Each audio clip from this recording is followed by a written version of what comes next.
Compass ধারাবাহিকের আজকের পর্ব উঠে এলো বড় প্রশ্ন, সত্যিই কি মানুষ বদলাতে পারে? দীর্ঘদিন বাবার ওপর রাগ করে থাকা, খারাপ ব্যবহার সবই সত্যি, কিন্তু বাবা যখন নিজেই একটা সুযোগ চাইছেন তখন কি সেটা দেওয়া উচিত নয়? কারণ বাংলায় একটা কথা আছে, শাসনের সঙ্গে সোহাগ না থাকলে শাসনের কোনো মানে হয় না। একদিকে গল্পের নতুন আতঙ্ক, ট্রাফিক সিগন্যাল এলাকায় আশেপাশে গ্যাস লিকের সন্দেহ, বাইপাস পরিষ্কার হলেও প্রশ্ন থেকেই যাচ্ছে। বিশাল এই এলাকায় প্রতিদিন হাজার হাজার মানুষের যাতায়াত, তাহলে বিপদ হলে দায়িত্ব কে নেবে? কলেজ স্টুডেন্টরা এখন সুস্থ, কিন্তু ভবিষ্যৎ নিয়ে উদ্বেগ কাটেনি।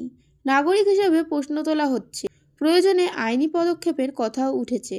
অন্যদিকে সরস্বতী পুজোর প্রস্তুতি, কলেজের প্যান্ডেল যেন একেবারে আলাদা হয়, এই নিয়েই ব্যস্ততা। পর্বের শেষে আবেগঘন মুহূর্ত।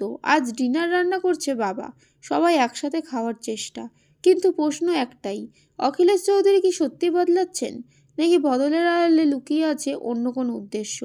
আর মুক্তিমাসি এখন কোথায়? পরবর্তী পর্বে অপেক্ষা করছে বড় চমক।